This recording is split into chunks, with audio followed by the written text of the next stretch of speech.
ขอเชิญผู้ใจบุญร่วมทำบุญทอดผ้าป่าสามัคคีประจำปีพุทธศักราช 2567 พิธีพุทธาภิเษกอบรมสมโภชฉลองครบรอบวัดดอนตัน 286 ปี ถวายเสนาสนะศาลาบำเพ็ญบุญศรัทธาอุปถัมภ์ห้องน้ำกำแพงวัดหอเสื้อวัดดอนตันปอยเถาะและทำบุญอายุวัฒนมงคลทอดถวายณวัดดอนตันตำบลเหมืองแก้วอำเภอแม่ริมจังหวัดเชียงใหม่ตรงกับวันเสาร์ที่ 6 เมษายน พุทธศักราช 2567 พิธีบวงสรวงใหญ่มหามงคลในวันอาทิตย์ที่ 7 เมษายน พุทธศักราช 2567 พิธีพุทธาภิเษกถวายเสนาสนะและวันมหาสิทธิโชคก็ขอเชิญชวนผู้ใจบุญใจกุศลร่วมงานทำบุญทอดผ้าป่าสามัคคีของวัดดอนตันตำบลเหมืองแก้วอำเภอแม่ริมจังหวัดเชียงใหม่ 6 และ 7 เมษายน พุทธศักราช 2567 โดยพร้อมเพรียงกันกระทำความดีเรื่องนี้ไม่ต้องอายใครท่านกำลังติดตามรับฟังสถานีวิทยุกระจายเสียงพระพุทธศาสนาแห่งชาติและสังคมคลื่นเพื่อการศึกษาพระพุทธศาสนาและวัฒนธรรมระบบ FM 104.5 เมกะเฮิรตซ์รายการต่อไปเป็นรายการคดีโลกคดีธรรมเป็นศาสนาสำหรับชาติเราศาสนาในสมัยนี้เป็นของที่แยกจากชาติไม่ได้เป็นความจำเป็นที่เราทั้งหลายผู้เป็นไทยจะต้องมั่นคงอยู่ในศาสนาพระพุทธซึ่งเป็นศาสนาสำหรับชาติเราพระพุทธศาสนาก็ดีหรือศาสนาใดก็ดีที่ตั้งมั่นอยู่ได้ก็ด้วยความมั่นคงของผู้เลื่อมใสตั้งใจที่จะรักษาและข้าพเจ้าพูดทั้งนี้ก็เพื่อชักชวนท่านทั้งหลายอย่างเป็นเพื่อนไทยและเพื่อนพุทธศาสนิกชนด้วยกันทั้งนั้นเพื่อความมั่นคงแห่งพระพุทธศาสนาข้าพเจ้ารู้สึกว่าได้ทำหน้าที่สมควรแก่อุปถัมภ์พระพุทธศาสนาเราจะตั้งใจรักษาศาสนาของเราด้วยชีวิตและถ้าท่านตั้งใจจะช่วยข้าพเจ้าในกิจอันใหญ่นี้แล้วก็จะเป็นที่พอใจข้าพเจ้าเป็นอันมากเพราะฉะนั้นเป็นหน้าที่ของเราทั้งหลายที่จะช่วยกันบำรุงรักษาพระพุทธศาสนาอย่าให้เสื่อมสูญไปการที่จะบำรุงพระพุทธศาสนาเราต้องรู้สึกก่อนว่าหลักของพระพุทธศาสนาคืออะไรเราจะถือว่าเราเป็นไทยด้วยกันหมดเราจะต้องรักษาความเป็นไทยของเราให้ยั่งยืนเราจะต้องรักษาพระพุทธศาสนาให้ถาวรวัฒนาการอย่างที่เป็นมาแล้วหลายชั่วโคตรของเราทั้งหลายพระบรมราโชวาทของพระบาทสมเด็จพระมงกุฎเกล้าเจ้าอยู่หัวรัชกาลที่ 6พระบรมราโชวาทก็ดีพระราชนิพนธ์ก็ดีหรือพระบรมราชโองการของพระมหากษัตริย์ถือเป็นบทบัญญัติแห่งกฎหมายทั้งหมดทั้งสิ้นการบัญญัติให้พระพุทธศาสนาเป็นศาสนาประจำชาติไทยไว้ในรัฐธรรมนูญจึงเป็นสิ่งที่ถูกต้องทั้งกฎหมายและทางโบราณราชประเพณีการบัญญัติให้พระพุทธศาสนาเป็นศาสนาประจำชาติไทยไว้ในรัฐธรรมนูญย่อมเป็นหลักค้ำประกันให้กับประชาชนคนไทยว่าตนได้ปฏิบัติตามกฎหมายอย่างแท้จริงการบัญญัติให้พระพุทธศาสนาเป็นศาสนาประจำชาติไทยไว้ในรัฐธรรมนูญมิได้เป็นการลิดรอนสิทธิเสรีภาพของผู้ใดแต่เป็นการยืนยันความจริงตามกฎหมายและประวัติศาสตร์ชาติไทยการบัญญัติให้พระพุทธศาสนาเป็นศาสนาประจำชาติไทยไว้ในรัฐธรรมนูญจะทำให้พระพุทธศาสนาได้รับการอุปถัมภ์และคุ้มครองจากรัฐดุจเดียวกันกับที่องค์พระมหากษัตริย์ทรงกระทำมาการบัญญัติให้พระพุทธศาสนาเป็นศาสนาประจำชาติไทยไว้ในรัฐธรรมนูญจะป้องกันพระพุทธศาสนา ไม่ให้ถูกลัทธินิกายนอกศาสนากระทำการใดๆได้ด้วยอุบายต่างๆนานาการบัญญัติให้พระพุทธศาสนาเป็นศาสนาประจำชาติไทยไว้ในรัฐธรรมนูญจะทำให้สังคมไทยมีแต่ความสุขร่มเย็นเป็นธรรมทั้งต่อคนศาสนาอื่นและคนสัญชาติอื่นได้อย่างแท้จริงแต่ถ้าไม่บัญญัติให้พระพุทธศาสนาเป็นศาสนาประจำชาติไทยไว้ในรัฐธรรมนูญในอนาคตประเทศไทยจะต้องตกอยู่ในสถานะเดียวกันกับพื้นที่3 จังหวัดชายแดนภาคใต้อย่างแน่นอนพระบรมราโชวาทพระบาทสมเด็จพระเจ้าอยู่หัวในมหาสมาคมณพระที่นั่งอมรินทร์วินิจฉัยในพระบรมมหาราชวังโดยที่พระพุทธศาสนาเป็นศาสนาประจำชาติของเราทั้งตามความศรัทธาเชื่อมั่นของข้าพเจ้าเองก็เห็นเป็นศาสนาที่ดีศาสนาหนึ่งเนื่องในบรรดาสัจธรรมคำสั่งสอนอันชอบด้วยเหตุผลจึงเคยคิดอยู่ว่าถ้าโอกาสอำนวยข้าพเจ้าควรจักได้บวชสักเวลาหนึ่งตามราชประเพณีซึ่งจะเป็นทางสนองพระเดชพระคุณพระราชบูรพการีตามคตินิยมด้วยและนับตั้งแต่ข้าพเจ้าได้ครองราชสืบสันตติวงศ์ต่อจากสมเด็จพระเชษฐาธิราชก็ล่วงมากว่า10 ปีแล้วเห็นว่าน่าจะถึงเวลาที่ควรจะทำตามความตั้งใจไว้นั้นแล้วประการหนึ่งอันหนึ่งการที่องค์สมเด็จพระสังฆราชหายประชวรมาได้ในคราวประชวรครั้งหลังนี้ก่อให้เกิดความปีติยินดีแก่ข้าพเจ้ายิ่งนักได้มาคำนึงว่าถ้าในการอุปสมบทของข้าพเจ้าได้มี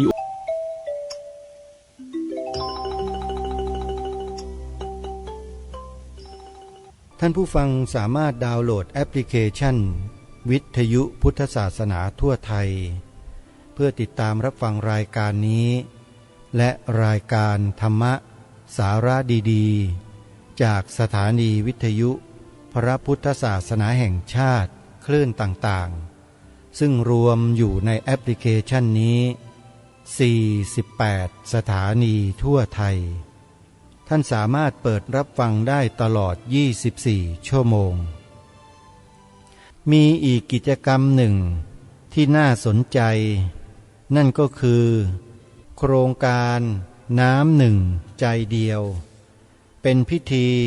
อัญเชิญน้ำพระพุทธมนต์จากทั่วประเทศในวันที่13 เมษายนพระพุทธศักราช 2567 พิธีอัญเชิญน้ำพระพุทธมนต์นี้จะอัญเชิญลงสู่ภาคใต้เพื่อประกอบพิธีส่งน้ำหลวงปู่ทวดสมเด็จพระราชมุนีสามีรามคุณูปรมาจารย์สมเด็จพระโคหลวงปู่ทวดณวัดพระโคหรือวัดราชประดิษฐานเขาพัทธสิงห์หมู่ที่ 6 ตำบลชุมพลอำเภอสถิงพระจังหวัดสงขลาท่านใดที่สนใจจะร่วมกิจกรรมในครั้งนี้ก็สามารถที่จะไปร่วมงานกันได้งานนี้เป็นการจัดงานแบบพิเศษมีผู้หลักผู้ใหญ่หลายท่านเข้าใหม่ได้ร่วมบริจาคปัจจัยเป็นจำนวนเงิน300 บาทเพื่อร่วมสร้างห้องน้ำให้กับสวนป่าสามัคคีธรรมและก็ร่วมสมทบเป็นกองทุนให้กับรายการคดีโลกคดีธรรมอีก300 บาทรวมเป็น600 บาทขออนุโมทนาบุญกับคุณโยมแม่รันจวนศรีนวลที่ได้ปวารณาสนับสนุนรายการคดีโลกคดีธรรมเป็นประจำทุกเดือนละ300 บาทและครั้งนี้ก็ได้ร่วมบริจาคสร้างห้องน้ำให้แก่สวนป่าสามัคคีธรรมด้วยขออนุโมทนาสาธุนะโยมนะวันนี้รายการคดีโลกคดีธรรมได้เตรียมเนื้อหาสาระเพื่อจะนำมาเสนอต่อท่านผู้ฟังต่อเนื่องจากครั้งที่แล้วในเรื่องของพระบรมสารีริกธาตุในวันนี้จะนำเสนอเรื่อง คติความเชื่อพุทธศาสนาจากลังกาสู่สุวรรณภูมิอย่างที่ทางรายการคดีโลกคดีธรรมได้ปรารภไปครั้งที่แล้วว่าการที่พระพุทธศาสนามาสู่สุวรรณภูมินั้นตามหลักฐานที่เป็นตำรับตำราเป็นคัมภีร์ในพระพุทธศาสนาคัมภีร์หนึ่งซึ่งไม่ได้เป็นที่นิยมนำมาเผยแพร่โดยทั่วไปก็คือคัมภีร์พระพุทธศาสนสุวรรณภูมิปกรณ์ซึ่งเป็นคัมภีร์โบราณที่พระมหาเถระในอดีตท่านได้รวบรวมหลักฐานทางโบราณคดีต่างๆไว้แล้วก็จัดทำเป็นรูปเล่มหนังสือเล่มนี้มีปรากฏพิมพ์เผยแพร่อยู่ที่วัดโสมนัสวิหารใครที่สนใจจะศึกษาประวัติความเป็นมาของสุวรรณภูมิก็สามารถไปหาดูในหนังสือที่มีชื่อว่าพระพุทธศาสนสุวรรณภูมิปกรณ์ซึ่งมีอยู่ที่วัดโสมนัสวิหารนะโยมนะในหนังสือดังกล่าวได้กล่าวถึงความเป็นมาเป็นไปของความเป็นไทยในเรื่องของอักษรภาษาโยมนะถ้าใครไปศึกษาหาอ่านดูก็จะทราบถึงที่มาที่ไปของตัวอักษรภาษาไทยในโบราณว่ามีมาตั้งแต่ครั้งสุวรรณภูมิอย่างไรแล้วค้นพบเจอได้อย่างไรเจอที่ไหนอันนี้เป็นหลักฐานที่มีอยู่ในตำรับตำราหนังสือดังกล่าวนะใครก็สามารถไปดูได้แล้วก็อีกเรื่องหนึ่งคือเรื่องที่พระพุทธศาสนาได้ถูกนำมาเผยแพร่อยู่ในสุวรรณภูมิเมื่อครั้งสมัยที่พระเจ้าอโศกมหาราชทรงส่งพระสมณทูตเข้ามาเผยแผ่พระศาสนาเป็นครั้งแรกบนแผ่นดินสุวรรณภูมินั้นคือตั้งแต่ปีพระพุทธศักราช235นั่นหมายความว่าหลังพระพุทธองค์เสด็จดับขันธปรินิพพานไปเพียงแค่235ปีเท่านั้นพระพุทธศาสนาก็ถูกถ่ายทอดลงสู่จิตใจของผู้คนในแถบนี้มาตั้งแต่สมัยนั้นซึ่งแตกต่างจากตำรับตำราที่นักวิชาการสมัยใหม่ในยุคนี้ได้เขียนขึ้นโดยเฉพาะตำรับตำราที่ส่วนราชการได้จัดได้ทำได้พิมพ์เผยแพร่ก็จะไม่ได้พูดถึงเรื่องพวกนี้เลยก็จะนำเอาหลักฐานเท่าที่มีอยู่เท่าที่ตนเองสามารถหยิบจับและค้นคว้าหามาได้ก็มาเผยแพร่แก่พวกเราเดี๋ยวเราลองมาอ่านกันดูนะว่ากรมศิลปากรได้นำเสนอเรื่องราวพระพุทธศาสนาจากลังกาสู่สุวรรณภูมิไว้อย่างไรบ้างคติความเชื่อพุทธศาสนาจากลังกาสู่สุวรรณภูมิเมื่อพระพุทธเจ้าเสด็จดับขันธปรินิพพานได้ประมาณ100 ปีคณะสงฆ์ในพระพุทธศาสนาเกิดความเห็นต่างกันเป็นสองฝ่ายฝ่ายหนึ่งเคร่งครัดตามพระธรรมวินัยถือปฏิบัติตามระเบียบแบบแผนเดิมที่พระเถระปฏิบัติสืบเนื่องมาตั้งแต่พุทธกาลโดยไม่มีการเปลี่ยนแปลงใดๆอีกฝ่ายหนึ่งประสงค์จะให้มีการเปลี่ยนแปลงพระธรรมวินัยอาศัยเหตุว่าก่อนที่พระพุทธเจ้าจะปรินิพพานนั้นได้ประทานพุทธานุญาตไว้ว่าถ้าภิกษุสงฆ์ทั้งหลายเห็นพ้องต้องกันว่าพระวินัยที่เป็นข้อกำหนดปลีกย่อยบทใดบทหนึ่งที่ทรงบัญญัติไว้ไม่สะดวกต่อการประพฤติปฏิบัติก็ให้มีการแก้ไขพระธรรมวินัยข้อนั้นได้จึงทำให้คณะสงฆ์มีความเห็นแตกกันเป็นสองฝ่ายฝ่ายที่ถือตามถ้อยคำพระเถระผู้ใหญ่ให้คงพระธรรมวินัยไว้ไม่มีการเปลี่ยนแปลงเรียกว่าเถรวาทส่วนพระสงฆ์ฝ่ายที่มีความเห็นตามภิกษุซึ่งอาจารย์ในชั้นหลังว่าให้แก้ไขพระธรรมวินัยได้เรียกว่าอาจาริยวาทฝ่ายที่มีการเปลี่ยนแปลงพระธรรมวินัย ซึ่งมีภิกษุวัชชีบุตรเป็นต้นความคิดนั้นน่าจะเป็นที่มาของพระพุทธศาสนามหายานที่นับถือกันในทิเบตจีนและญี่ปุ่นส่วนคติที่คงพระธรรมวินัยไว้ตามพุทธบัญญัติเป็นที่มาของพระพุทธศาสนาเถรวาทซึ่งนับถือกันอยู่ในลังกาพม่ามอญไทยลาวและเขมรพระเจ้าอโศกมหาราชทรงพระราชศรัทธาพระพุทธศาสนาเถรวาทได้ทรงทำนุบำรุงและส่งพระเถระไปเผยแผ่พุทธธรรมยังดินแดนต่างๆพระราชกรณียกิจอย่างหนึ่งที่ทำให้พระเกียรติคุณของพระองค์เลื่องลือยั่งยืนจนถึงปัจจุบันก็คือการที่ทรงสร้างพระสถูปขึ้นเป็นจำนวนมากและทรงแจกจ่ายพระบรมสารีริกธาตุไปยังเมืองต่างๆพระพุทธศาสนาในอินเดียเสื่อมถอยลงในช่วงพุทธศตวรรษที่16ถึง17ภายหลังเมื่อลังกาเป็นอิสระจากทมิฬแล้วพระเจ้าวิชัยพาหุสิริสังคโพพยายามจะฟื้นฟูพระพุทธศาสนาซึ่งระยะเวลาดังกล่าวพระพุทธศาสนายังรุ่งเรืองอยู่ในอาณาจักรพุกามพระเจ้าวิชัยพาหุสิริสังคโพจึงมีพระราชสารถึงพระเจ้าอนุรุทธมหาราชขอพระสงฆ์จากพุกามให้ไปอุปสมบทชาวลังกาตั้งสังฆมณฑลให้กลับมีขึ้นอีกหลังจากนั้นไม่นานพระพุทธศาสนาในลังกาก็กลับรุ่งเรืองขึ้นอย่างรวดเร็วเกียรติคุณของพระสงฆ์ลังกาขจรกระจายไปยังประเทศใกล้เคียงมีพระสงฆ์ไทยเดินทางไปศึกษาพระธรรมวินัยและบวชใหม่ที่ลังกาสืบสมณวงศ์ของลังกาจึงเรียกว่าลังกาวงศ์ประมาณพุทธศักราช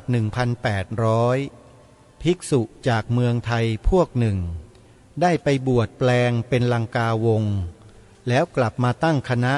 ที่เมืองนครศรีธรรมราชและชักชวนพระสงฆ์ชาวลังกาช่วยกันสร้างพระมหาธาตุที่เมืองนครศรีธรรมราชต่อมาพระสงฆ์ลังกาวงศ์จากเมืองนครศรีธรรมราชได้ขึ้นไปอยู่ที่กรุงสุโขทัย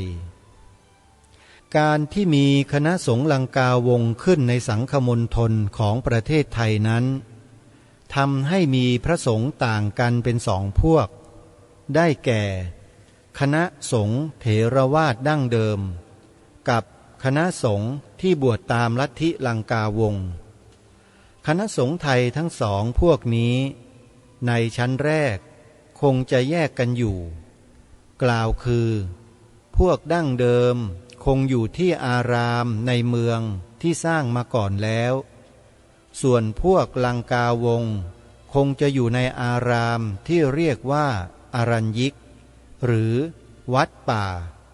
ซึ่งเป็นที่สงัดห่างตัวเมืองออกไปดังปรากฏหลักฐานที่เมืองสุโขทัยกำแพงเพชรและเชียงใหม่คติเกี่ยวกับพระบรมสารีริกธาตุปรากฏในคัมภีร์พระพุทธศาสนาหลายคัมภีร์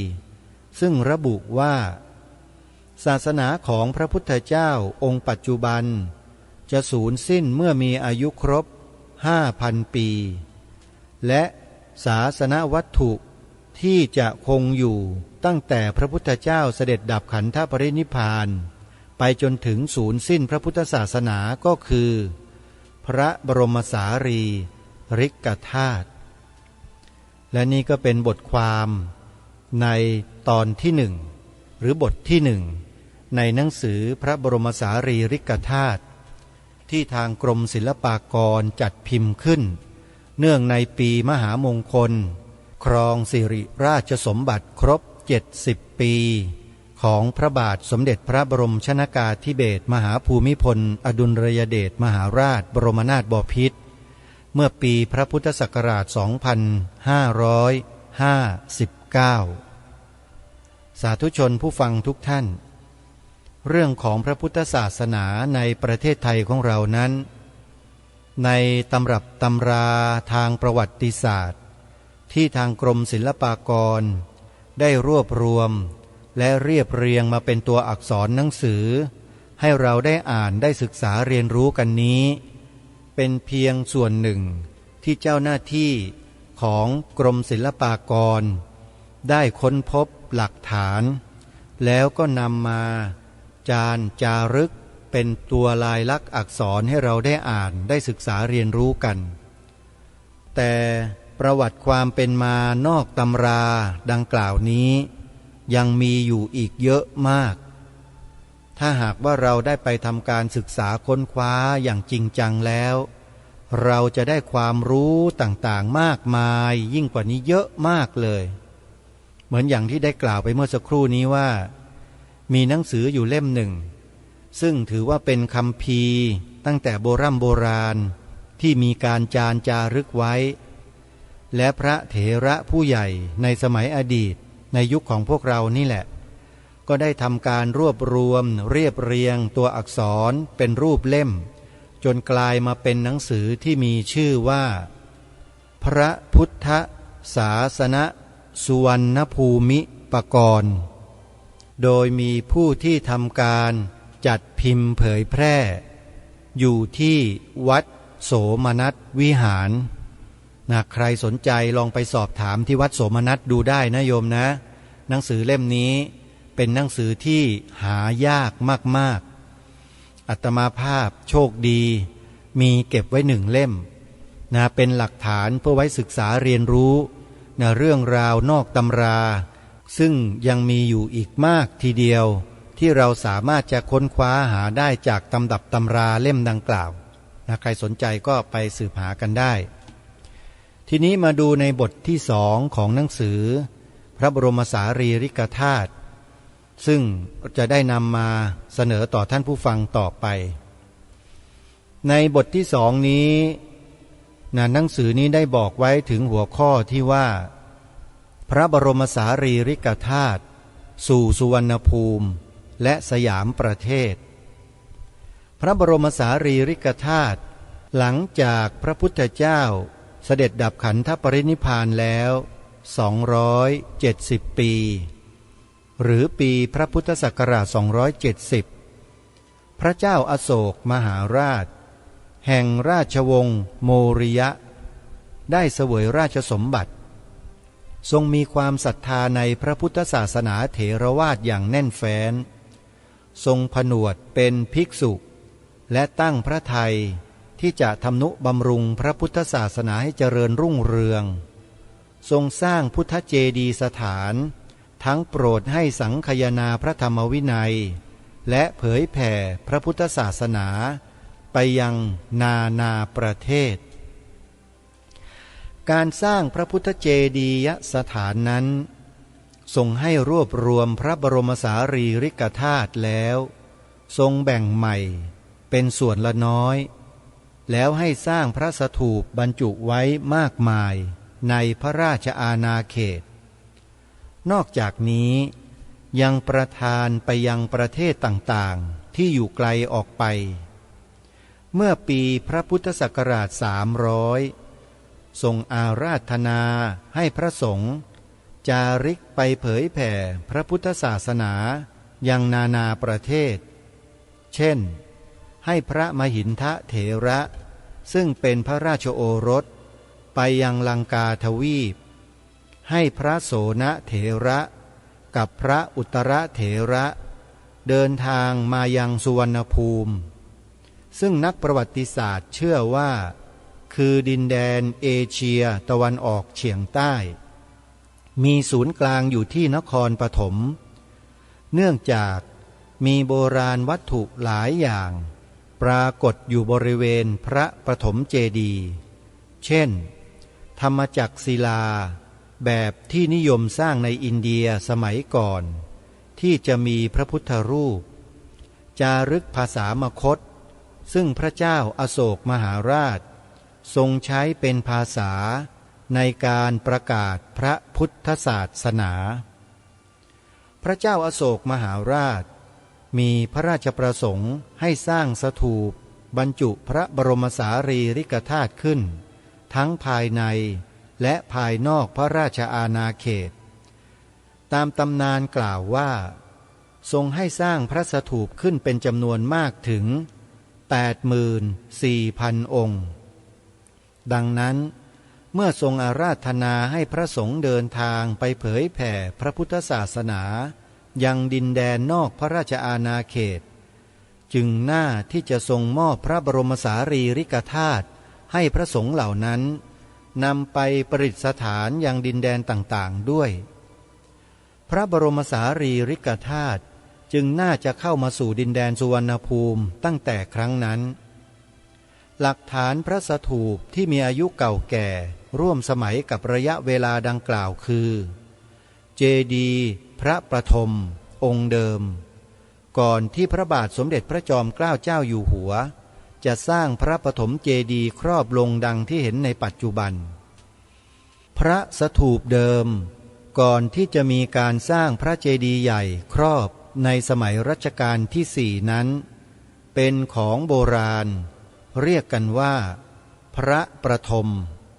เป็นที่เคารพของพุทธศาสนิกชนมาช้านานสันนิษฐานว่าน่าจะสร้างขึ้นตั้งแต่เมื่อพระพุทธศาสนาแรกเข้ามาประดิษฐานในดินแดนสุวรรณภูมิและมีการก่อสร้างเพิ่มเติมหรือขยายให้มีขนาดใหญ่ในสมัยต่อมาและนี่ก็เป็นที่มาของพระพุทธศาสนาเถรวาทที่มาสู่ดินแดนสุวรรณภูมิของเราตามที่กรมศิลปากรได้รวบรวมหลักฐานมานำเสนอให้พวกเราได้ศึกษาเรียนรู้ไปด้วยกันเป็นอันที่แน่ชัดประการหนึ่งก็คือว่าพระเจ้าอโศกมหาราชได้ทรงส่งพระสมณทูตเข้ามาสู่ลังกาและสุวรรณภูมิของเราก็คือแผ่นดินในแถบเอเชียตะวันออกเฉียงใต้เรานั่นเองและประเทศไทยเรานั้นก็ถือว่าเป็นหนึ่งในดินแดนสุวรรณภูมิแล้วก็มีการสันนิษฐานด้วยว่าพระเจดีย์พระประถมซึ่งเป็นเจดีย์เก่าแก่นักโบราณคดีได้ทำการสืบค้นพิสูจน์ทราบหลักฐานต่างๆที่เป็นโบราณคดีแล้วต่างยืนยันว่าเป็นวัตถุโบราณเจดีย์โบราณในยุคเดียวกันกับพระเจ้าอโศกมหาราชเพราะฉะนั้นญาติโยมสาธุชนทุกท่านถ้าต้องการจะกราบพระบรมสารีริกธาตุของแท้ขนานจริงแล้วเนี่ยอาตมาภาพคิดว่าองค์พระปฐมเจดีย์นี่แหละเป็นพระเจดีย์ที่บรรจุพระบรมสารีริกธาตุของพระสัมมาสัมพุทธเจ้าไว้อย่างแน่นอนนี่คือสิ่งที่ทางกรมศิลปากรยืนยันและพระเจ้าอโศกมหาราชก็ทรงยืนยันด้วยหลักฐานทางประวัติศาสตร์ทรงส่งพระโสณะพระอุตระและพระมหาเถระอีก3 รูปเข้ามาเผยแผ่พระพุทธศาสนาให้แก่ผู้คนในดินแดนแถบสุวรรณภูมินี้และหนึ่งในนั้นก็คือประเทศไทยของเรานั่นเอง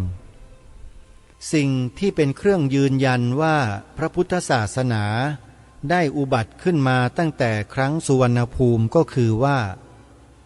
ในราชอาณาจักรหรืออาณาจักรแว่นแคว้นต่างๆในดินแดนแถบสุวรรณภูมิของเรานี้เนี่ย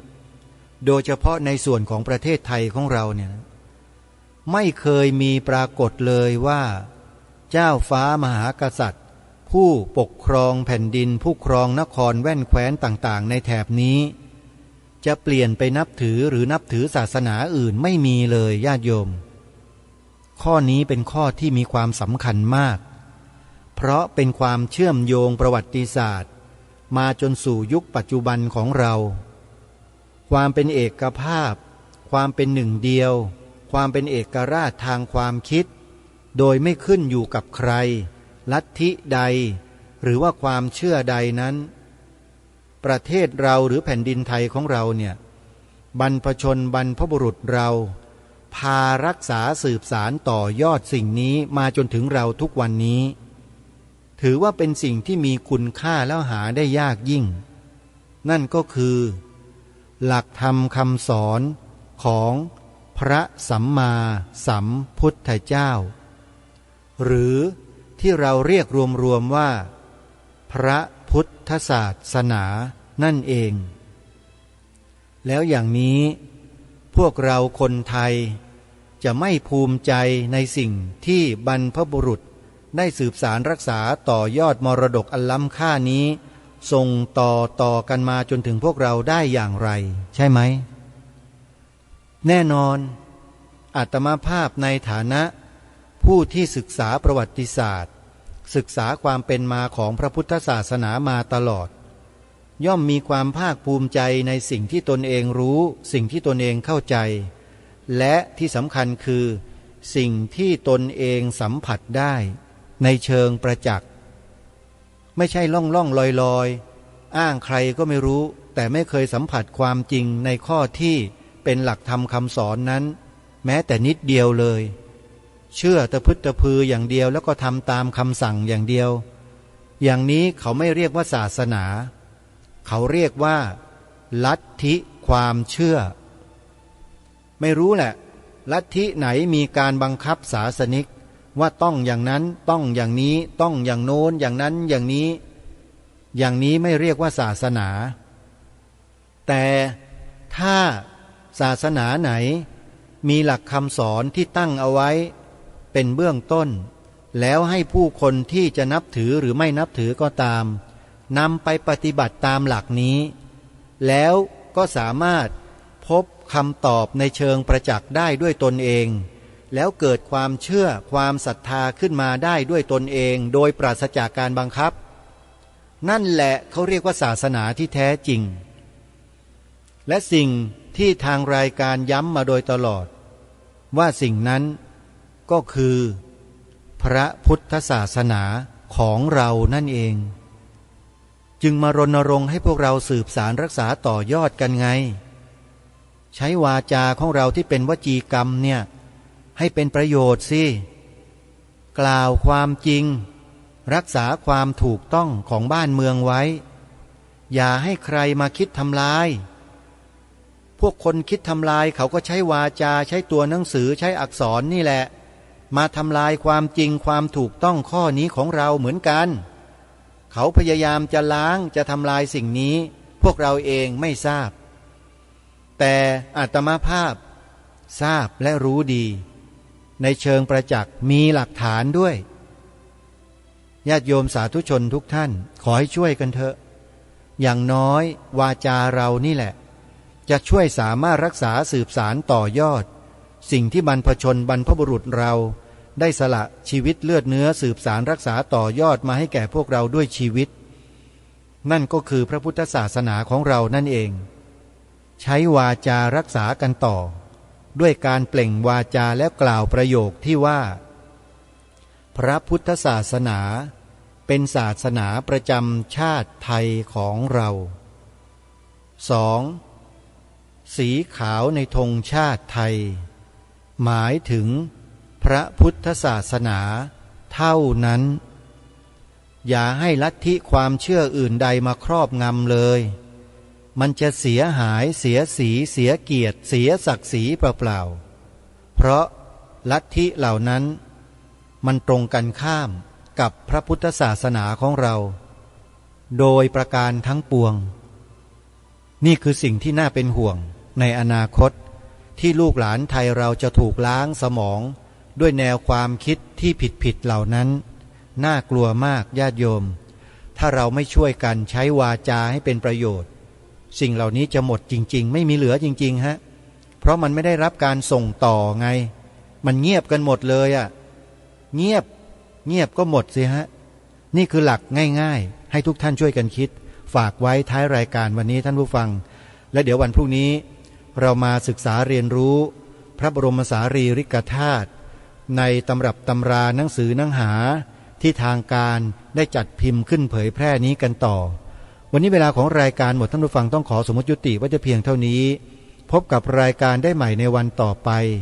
ขอความสุขความสวัสดีในธรรมแห่งองค์สมเด็จพระบรมศาสดาสัมมาสัมพุทธเจ้าจงปรากฏเกิดมีขึ้นในจิตใจของท่านผู้ฟังทุกท่านทุกคนเทินขอเจ